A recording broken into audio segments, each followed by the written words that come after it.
champion is just insane right now. We've seen crazy damage numbers with that poke style build, and the Jace finally gets taken away too.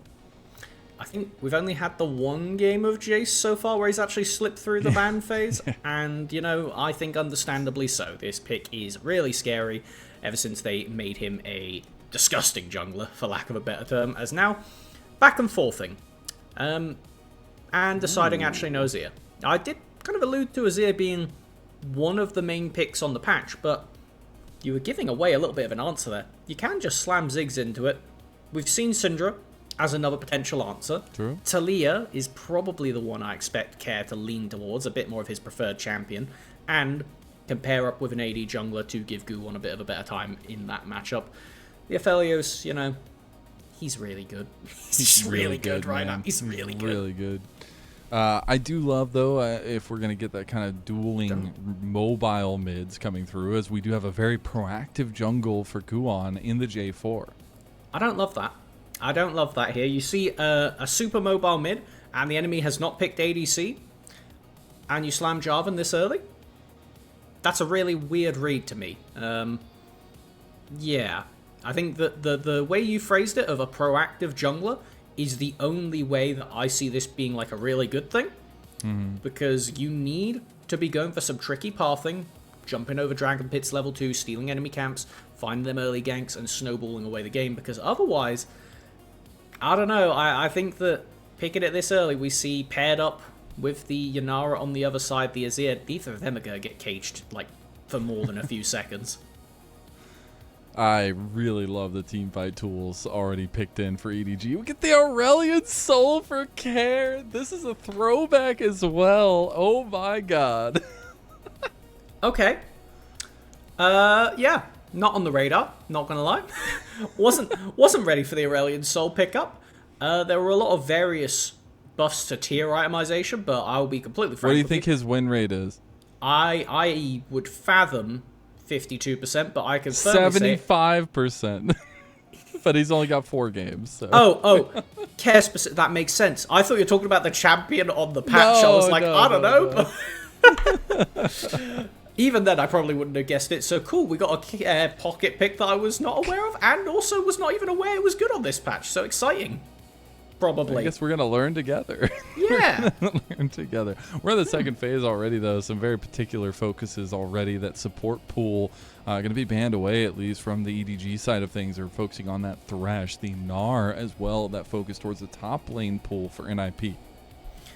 Presuming to see another support ban coming out from the EDG side. Question is where the expectations are. I think in this game, if you're not planning on picking a Kennen, there's a Hen is a perfectly fine ban. You're a lot of mid-range champions for NIP. You do bear the risk of getting outranged, depending on how EDG want to finish off this draft. I wouldn't hate an Ornn. I know that it's a bit early to start dragging on some of the other tanks, but I mean, it's very good into the Aphelios. You can disable the Jarvan cage, so it's something that I think EDG should be at least thinking about for ZDZ. We do see the Nautilus ban as that final ban for EDG. Still some powerful tools available, and I think this team might choose to play towards their AD if they do end up locking in this Lulu. But they have a ton of peelability, a lot of safety with that, but is it going to be enough as they do lock it in? It's definitely a middling damage profile at the moment. Once you get a bit later into the game, 2-3 items or so, then NIP doesn't have much to worry about on that front. But in this early game, you know, I mean, you have support count pick for EDG. What do we have that could get a bit funky with it for Parukia? As we do have just the blind top laner time. The classic, you may be on red side, but you have lost your counter pick privileges, I'm afraid, ZDZ. Just going to slam Renekton and exist. I mean, did allude to the Kennen exists. You have been given a blind Renekton angle, and you have a Jarvan. So I think if NIP are feeling confident to slam a Kennen here, it's fantastic. It's so funny because for ZDZ, it's his second most played champion, but you're not going to like that win rate. 38% on the Renekton. But, you know, statistics are statistics. And now is now. I don't know. I'm trying to find something motivational. The bar does come through, though, at least for Parukia. And the answer is going to be that Ornn locked in for NIP. They have a very stout composition now. As far as front to back goes, I think NIP is going to be very happy. But your early tools are, again, to paraphrase you, Jarvan. That's about it. You have the winning lane matchup, at least in the ability to skirmish with that double ranged into double range. The Aphelios Lulu is no joke. But if Guwon doesn't get a lot done early, I highly expect that EDG is just going to walk over this game. You have a Bard, which means you can put a lot of pressure on the other lanes in the early to mid. And so I think that generally, EDG have a winning position. But if they aren't feeling confident, NIP just win the late game. Yeah, and I could see it. What time? Midnight? Oh. Well, that's normal for West Coast. East Coast, it would be like 3 a.m. Start time. But you know what time it is right now? It's time to start this dang series that we've been making on. We are diving into Group Perseverance, and we are going into EDG versus NIP.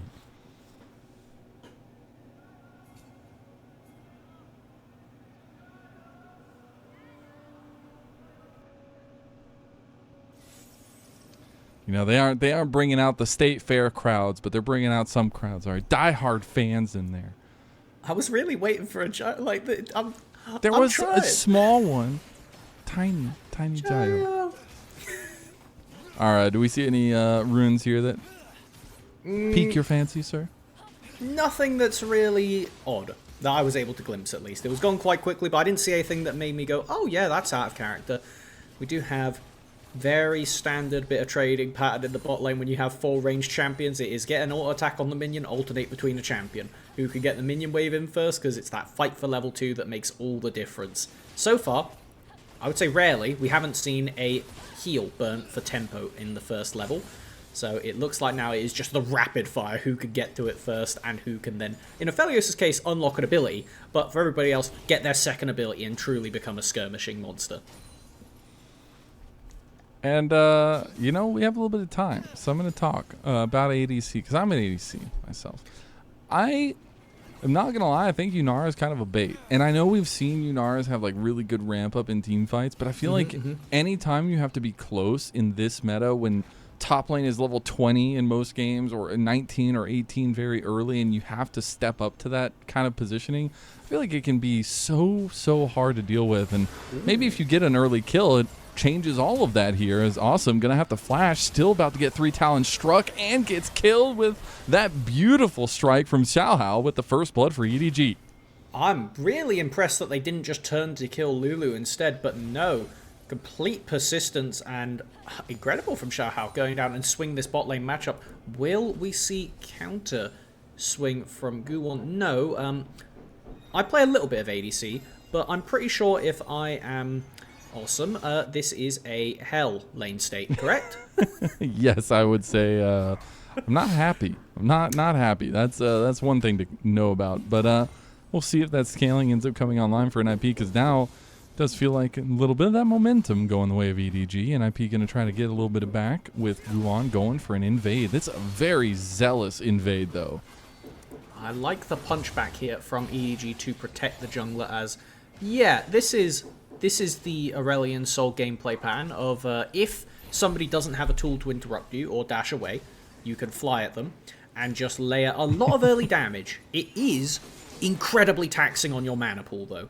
So this is going to be the main resource that we need to look at for Care, because if he has mana, he can just wear into Angel for 5 seconds or so while flying through the air and make the lane quite difficult. Until that Shriva Shuffle comes online, at least. Quick hit here, though. That pressure that Guwon put in with that invade actually reset the timer on that blue and made it to where they could go for double scuttle, and he's got that one. Now he's going for the top lane gank. Also gets the flash out of ZDZ. Guwon is on a train right now. And he needs to keep it on the tracks. That was the thing we said in the draft. This Jarvan needs to be very proactive. So far he's been pretty proactive. I'm not disappointed, but I'm not excited just yet. I need to see even more because, again, the Jarvan is your point of power early, especially with your Felios being stuck in such an awful spot. That right there is going to help, tagging over and getting the Graviton for an extra tower shot onto leave, but I don't think it's enough to make it a favourable fight, as Hoya is just, same as Demacia Cup, getting the edge over ZDZ in the lane phase. Yeah, it's not a place ZDZ is often too comfortable with, being a little bit ahead in CS, but soon will be caught back up. It's more so the health differential that's really tough to deal with right now. You do end up seeing a reset coming in from both teams. Now, the biggest question is going to be this dragon. It's an early dragon focus, potentially because it's an infernal dragon to kick us off. Very important, with pretty much every champion except for Ornn loving building a good amount of AD or AP just passively through the build path for support, but everybody else love it as we get a repeat my gank. god, not again! It's deja vu, and unfortunately it's something that Assum did not want to be seeing again. He is now 0-2 to start off the game.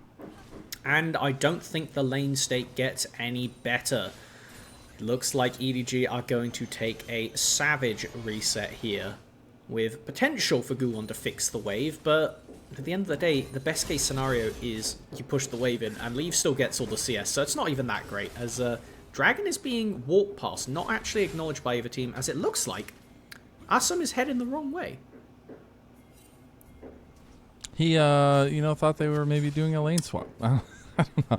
He is going to walk his way back over to the Dragon setup now, though. Hey, just let him stretch his legs. Yeah, hey, right? Like, it's a little stuffy down there in bot lane, okay? See, the thing is, because of the way that home guards work, that was actually really bad. It was so bad. Great. I mean, he's down like 20 CS. Yeah. Yeah, I was looking at, like, when you said about the lane swap, I was ready to cope with you, but Hoya doesn't have TP, so you can't, even if the quest didn't exist, like, removing the lane swap detective mechanic has been a big change this season, as I'll hold off because there's another fight. Oh my god, he's got 2 levels on him. Please look away. Leave has just put down Assum and taken him out back. Listen, out of all the things for the results-based analysis of this game, Aphelios being bad isn't one I'm willing to cope EDG with to the moon! Results-based analysis. Like, yeah. I mean, Xiaohao. Sick. I don't know. Tough. He's done great. It's so tough because you literally see the dominoes falling in front of your eyes. He was delayed so long getting back in a wave. He had already been punished twice for overextending, and then he just loses like an entire 2 waves of farm. Instantly just gets ulted as soon as he's back in there, dies, and now it just compounds further and further. And the thing is, I'm not saying this is the Aurelion Soul's fault, but I am going to say, if you had a Talia, it would be a lot less brutal to sack a wave mid, roam bot, help fix a wave state.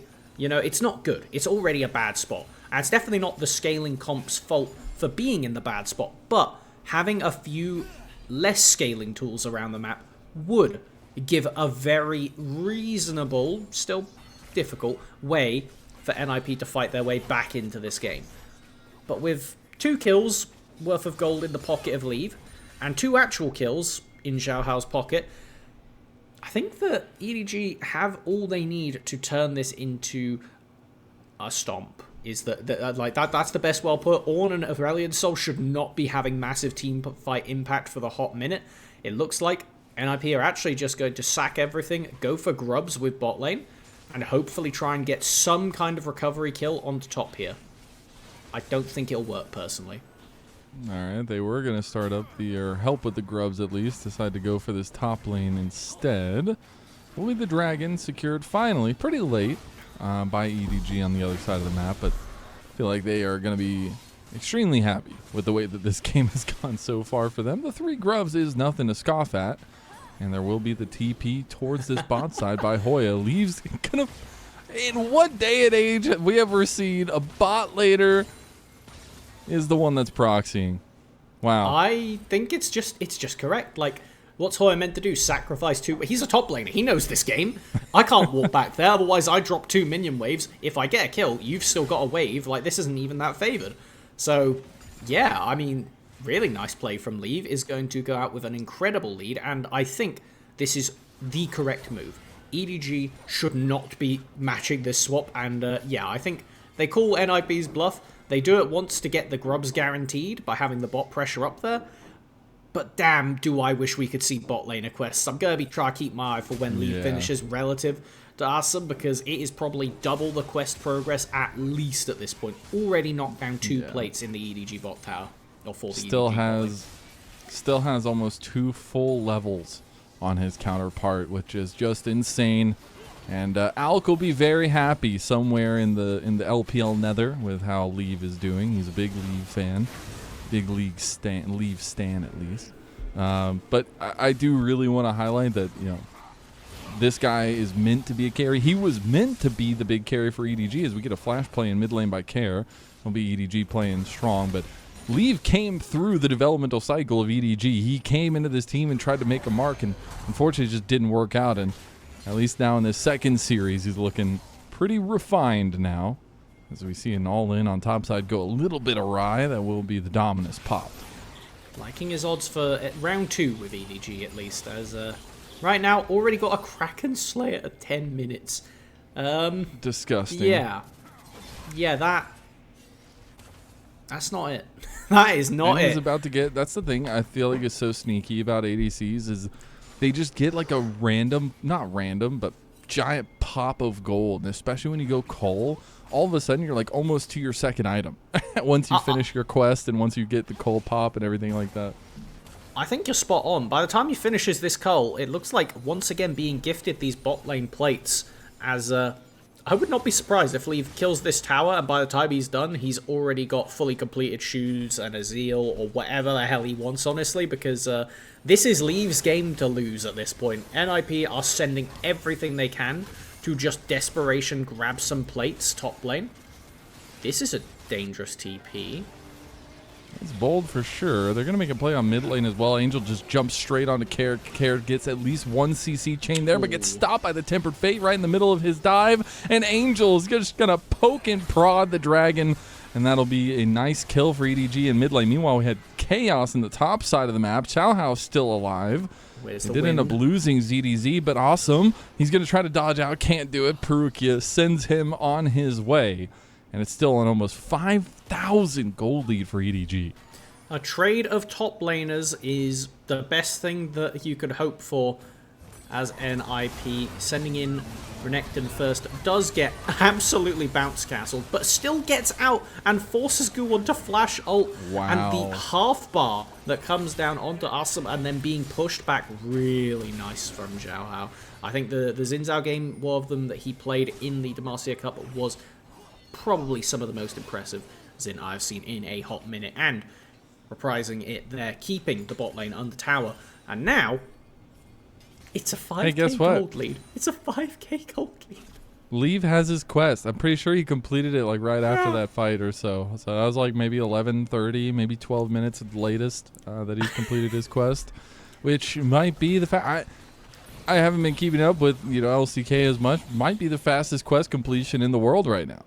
I would not be surprised, because that's a good amount of early game funneling, and the plates give a lot of extra resources. I believe it's 40 quest procs per tick, and it's around about 1,200, 1,300 based on which role you are for how long it takes you to get those quest procs. It does mean now, funnily enough, Angel will be the one suffering, as he has been made homeless and Leaf has took his role.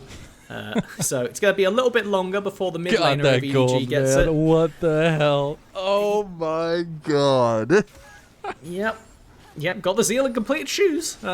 So, you know, what do you do? Like, that's the question. We look right now over to NIP, and Leave is so much of the gold lead. There's still a good amount of gold lead left over, don't worry. Xiaohao's, you know, no slouch. But the best thing you could hope for from NIP is that Leave does a pretty, I'm not going to say uncharacteristic, but does a pretty egregious overstep. It's something we've seen him do before, but at the end of the day, with this much money in the bank, with this many resources, I think he would have to do something truly ridiculous to not just be able to fight his way out of it.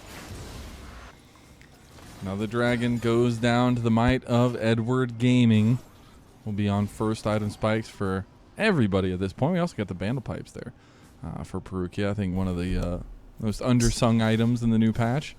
Is it? It's so stupid. Like, this is probably one of the most broken things I've seen since It's Old so Arm ridiculous. Sensor. Like, I'm sure as an ADC player, you're very happy because I'm grabbing this on every jungler I have who has a slow because why not? It's 2k gold.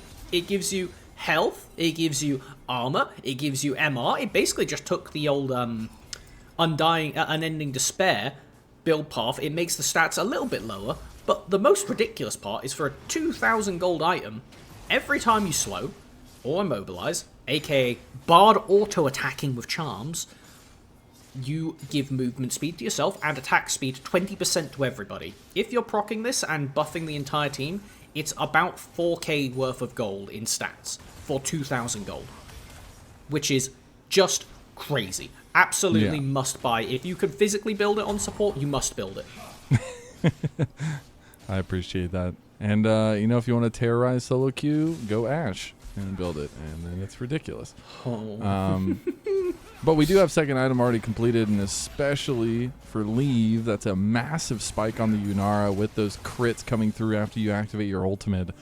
And I just feel like there's not going to be a fight that NIP want to take. All 5 quests completed for EDG already, now starting to come online for NIP, but it's going to be a Rift Herald to Edward. I mean... Oh my god, get him out of there! Saving Private Ryan, Zhuo, Run! please! Save him! Okay, well, this is going to be a free plate over to Leave, as, yeah, that is one way to get a summoner. Press R, get a summoner. There is a lot of people mid right now for NIP. Are they going to pull the desperation trigger here? They have got all 5 heading to mid lane at rapid speed, but it looks like they just don't get the angle. Leave being too respectful, not going to give them the literal grief the game moment. That is truly what has to happen. I'm going to keep harping on it because you could kill everybody else on the team, and assuming Leave has his keyboard plugged in, I think he just kills everybody. Like, as long as he's got power. Yeah, like, maybe that's what NIP was doing before the game, why we took a bit longer to get in there. Try to wiggle out Lee's keyboard in the hopes it would come out during a fight. They knew what was coming. They knew. We knew we were drafted scaling. That's hey, this is that moment you're talking about. He's literally backing on a ward. Unfortunately, he's so far ahead that I don't think Guwon even wants to try it. I think thinking about it. The best thing he could do there is flash ult and then EQ away when Leave realizes he can take that fight. Because your best hope is now to just take Leave by surprise, because he has, with that Fiend Hunter bolts, 30 ultimate haste. He's got... Ooh, Kair's got the Falling Skies. He's going to use it, get a little bit of damage on Angel. Unfortunately, I don't know if it's enough just yet. Angel's playing pretty well in the defensive nature of this. Oh, he could stop them in the middle of his flag and drag. Now Guwon is in some trouble. He's going to Cataclysm immediately, but Xiaohao is right down his neck, and the rest of the damage is on its way from EDG. They really want to chase this down, but they can't do it just yet. And IP get out scraping by just barely, as we saw ZDZ pop Dominus in bot side. I would say that was promising from Kair. I mean, at very least got the Azir flash. That takes some pressure off of yourself in these team fights, because as far as the immediate CC, it's going to be difficult for ZDZ to get on top of you. If Xin Zhao's getting the 3 Talon Strike knock-up or the ult on you, you are probably already dead. So, Angel is realistically the longest ranged threat that isn't a Bard ultimate. As we get to see in the picture-in-picture what actually happened down here at the start of that play, as it's, you know, top laners. Yeah. No flashes used. Wet noodle fight. Lane. Yet again. And I'm sure we'll continue to see that. As, yeah, I think it's hilarious. And unfortunately for Assum, he still hasn't completed his quest. Yeah, I just saw that. Yeah, it's tough. It's 18.5 minutes, and everybody else in the game has completed theirs except for his. But you could just absolutely tell, funnily enough, that up here just playing anywhere that Leave isn't. It's like as soon as Leave shows up, let's go elsewhere. Let's see what's happening in you know, that island over there, topside. Do you remember the Ascension game mode? Because that's what this feels like right now. Leave is currently the raid boss, and listen, if there's even a second teammate around him, I don't want that heat. Let's go somewhere else. And as he was saying, NIP following that philosophy. I don't know if I'd call it philosophy. That desperation, that hope, that sliver of, you know, wanting a way back into this game. See, the problem is, Melvin, hope is on AL. Right, so. That gets. I had to. You're new here. I got to use that. You know, we don't get to use it with people that have been here because I've said it a million times. But you know, it's fine. Oh, I will happily walk into that one every single time you use it. That's exactly up my alley, which I'm sure, after a bit more building synergy, we're gonna be very awful to listen to with just the level of dad jokes and the like. Oh no! All right, leave. Raid boss leave has showed up. Awesome. He was just sitting there waiting for an angle on the minions and just gets obliterated by Leave. Oh and no, gonna find he knows. Zhuo, knew he was back there, and he's just circling him down. Gonna get another kill here, and it's almost 7,000 gold for EDG. All right, the Paladin of EDG using those Fiend Hunter bolts to take out NIP's bot lane in no. Did they take away the quest marker to not shame Assum? No, I think that means he's done. I know. I'm just. I would have believed you if you were just hinting at it the other way around. Because how does he even finish the quest? It's just a passive tick.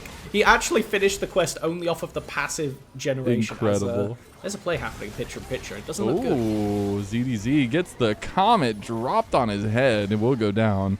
Again, continuing to play away from Leave. Now listen, I'm going to take a quick hit of the copium. Okay. You were talking about before the game, you think Yanara's a bit fake.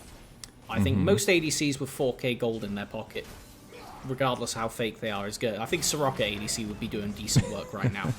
But, here's the line. Aurelion Sol is terrible to play against for mid-range carries. True. Walking through Aurelion Sol Q and E is suffering. You have to go through the Rylai slow, you can't approach them. I think if there was hope, who is not on AL, it's going to come from Care. Yeah, I could see it for sure. And if he has the Falling Skies, right, that extra proc, the damage, the CC as well, it'll be really nice. I mean, he's on 2.5 items now. He already has the Seeker's Arm Guard. He's going to be pretty difficult to deal with. And we'll just have to keep track of that as we move forward. But I got to say, the thing is about a lead like this, EDG are just getting map-wide advantages, and there's a soul coming up in about 3 minutes here that they're going to have to deal with. Yeah. It's not even on the radar thinking about it until you glance over, and I'm pretty sure the only objectives that have been collected from NIP are that top tower and the grubs, which it required a lot of work to get them, but they did get them. So, silver linings, as I would love to know how many stacks Aurelion Sol has. Do we have that in the HUD once we swap back Yes, over? it's on his picture, the little picture, 240. That's pretty good. That is pretty good at this point in the game. I think he should be ticking over to another Sky's Descend quite soon. There we go.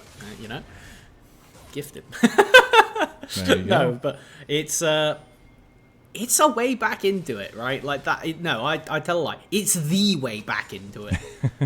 We now have ornaments coming online. Assum got 1,000 gold to cover up the 3.6k gold deficit, and I've been harping on this every single time I've had the opportunity to talk here, which I love doing. If you do not work with your lead and decisively end a game, gold leads, even 7k ones, can become fake much sooner than previous seasons. Here comes the Sky's Descend right on top of him. Parukia gets killed by the AoE. Leave having a troubling time getting into the fight. He's about to lose to Assum in a 1v1. He falls. 800 plus gold goes over to NIP, and we said there was a chance, and we are seeing it now. Care with such incredible impact at the start of that, but there are still 2 members, not slouches for EDG. Ooh, trying to go on to Assum. They do end up killing him. He's unfortunately the weakest member in this team, but they do get the pick anyways. Really nice flash play from ZDZ.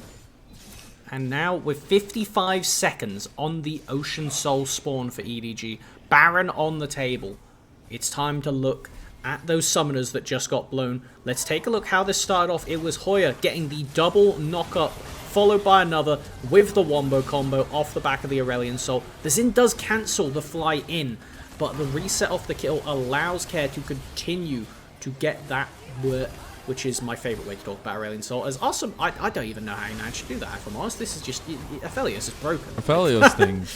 Aphelios is truly in a disgusting state that you could be 2 levels down and still get away with that one right there. So, yeah, this is the best case scenario, and even then, the best case scenario for NIP results in a barely winning fight that easily could have turned into an ace should they have walked forward into Angel, who hasn't had to do much this game, but is still a level 15 Azir with 2 going on 3 items.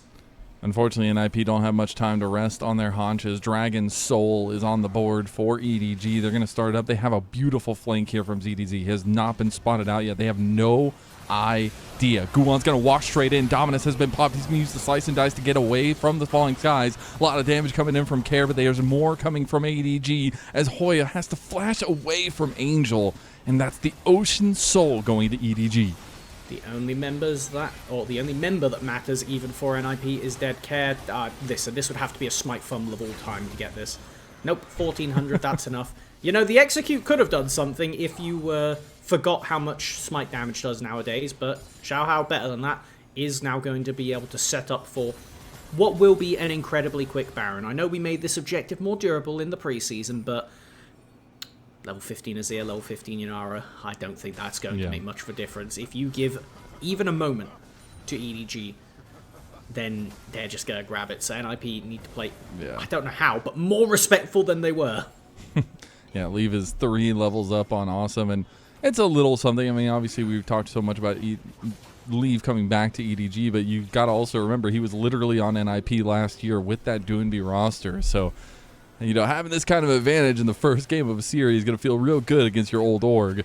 And see if he can kind of bring that one home as the Baron goes over. All of these buffs going over to EDG. Big confidence builder and momentum as well. Care tries to get something onto ZZ, but nothing really will come from it. Now, even more so than in general, Aurelion Sol is such an annoying champion to siege into.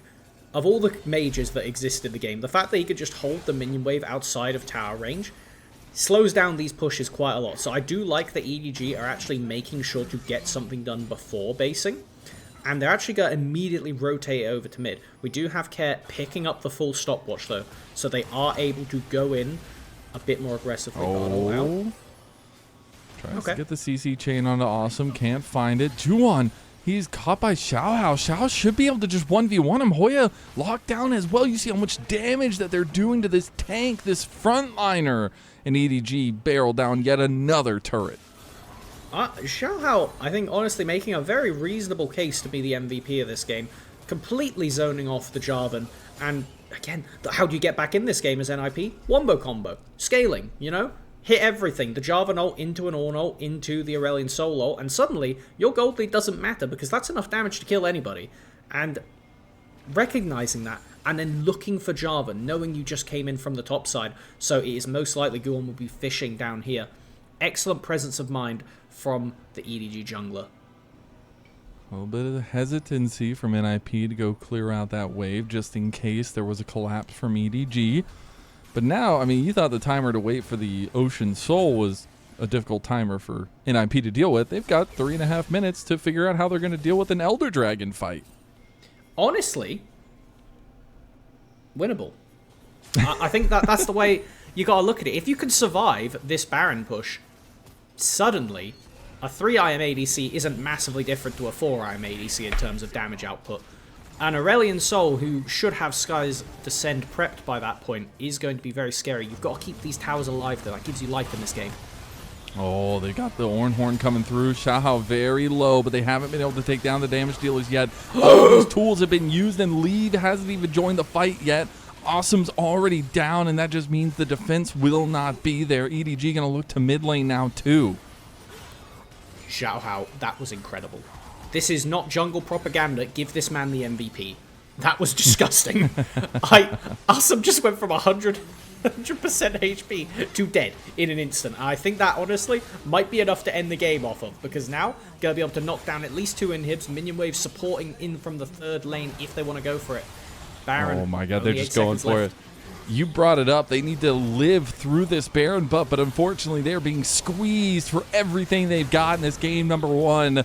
Even with the Hex Optics C4-4 completed from Leave, he's still just taking these turrets down. He is focused on winning this game against his old org. And to start off this series with a bang, he's going to go ahead and get a couple of them. Couple kills, 2, 3. He's looking for more, but he gets shut down in the end. It'll be a cleanup from the rest of EDG to claim game 1. Oh, my heart rate at the end of that one. That was not what I was ready for from Leave, but you know, he had the misstep, he lost the 1v1, and he wanted to do a bit of aura farming at the end there. Gotta respect it. It was enough, and he was just the guy right-clicking the towers. Like, he did the work at the end there that mattered. The rest of the team was all just staring at each other while the Baron buff was fading, and he did the part that matters. Don't hit the Vladimir, hit the Nexus. Yeah, and really nice execution from EDG. There was a massive fumble in that game, though, for just a moment. They lost like 3,000 gold, but it spoke to some of the strengths and some of the ties that NIP draft had. I mean, you could see some of the strength that was possible in that draft. They just kind of shot themselves in the foot early, and I have to look at that bot lane and how many times they were overextended in lane with no vision on that river section and just getting caught for it. I mean, when you look at this comp, the thing is, you would have expected the weak points to be Care and Hoya. And I would say they were pretty resolute throughout the entire game. The Ornn and the Aurelion Sol very rarely were on the back foot in their individual lanes. They were both pretty even in gold throughout the whole thing, minus, you know, the obvious that comes with the global objective swinging it in EDG's favor. It was really Xiaohao getting that initial gank and that confidence from Leave and Parukia to just play with the lead. Like, that was it. It was just they knew exactly what to do. They managed the waves correctly.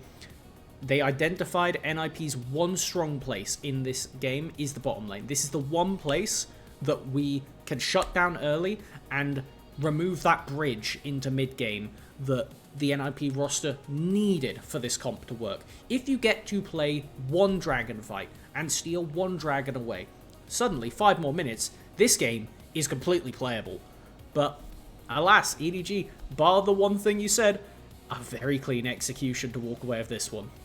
Yeah, and it's so funny because Leave didn't even do that much damage comparatively to like Angel, and even not that far from Assum. We kept down the whole time, but it was the pressure from bot lane. It was that 40 CS advantage. The fact that Assum didn't complete his quest until 18 minutes in the game, 19 minutes in the game, and I think it spoke a lot to how EDG wanted to win this one. They just shoved their foot in bot lane's mouth and just kept it there the entire time, right? They kept punishing both of these guys over and over again. Absolutely, and it was using the tools that they had to make sure that the game goes in their favor. And even when we saw NIP counterpunches like this, EDG execute well enough to end up with a 3-1 kill lead by the end of it. So, you know, what are you really meant to do with this much scaling? I think, honestly, again, we'll give a lot of props over to EDG, but I think it was a bit closer than it had any right to be with how ridiculous that gold lead was. And so, using that results-based analysis, I think he maybe went a bit overboard for NIP, but I think they might be cooking. I think that there was maybe something there. That level of scaling, they executed on the top side. It's just about clearing up that bot lane cohesion and making sure they have some coverage wards. Like, if there's a ward in the tri-bush... They can't play Yunara twice. That's true. Yeah, exactly. If you have the ward in the tri-bush and Xiaohao doesn't get that one gank that completely ruined the lane, I think we're fine. Like, different. I think NIP can very easily contest this game. And with how close this fight was here, a bit of heroics from Angel and ZDZ to finish up the end of this fight and take away the Ophelio. So it's not a 4-for-1. At least it's a bit more even. Yeah, and this is the type of game that it was, even a big lead, not super secure. I still expect this series to go all the way to 3, and I expect NIP to maybe even switch sides in that regard and try to get that first pick and find a little bit more priority for their comp as well. But this was a much scrappier game than maybe should have been on paper when you saw how much of that advantage was there. And I think that speaks to that group perseverance just a bit. Excellent, excellent. That is Such an appropriate name for the group, considering what we just saw that game. NIP could truly come out of this group as the ones that persevere. If they can pull through this series, if they can turn it around and figure out just those little changes they need to make to, you know, let their bot lane play the game. Because I don't think they played the game. Yeah, no. Who's your MVP for game number 1? It's got to be Xiaohao for me. It's got to be. Like, Leave had so much gold and still lost a 1v1. Good. Good. There you go. Every play deserved. Like, that one death was the only blemish on this game for me. I think Xiaohao played an immaculate Xin Zhao game and just did exactly what he needed to. Not only did he generate the lead that won EDG the game at 3 minutes, but he did not drop the ball. And that is so important, because if you drop the ball at any point for a few minutes, you can have one singular bad play. Then it can really just completely fall apart. Yeah, exactly that. Well, that's it for our first game of this last series of the day. We'll see you for game 2 on the other side of this.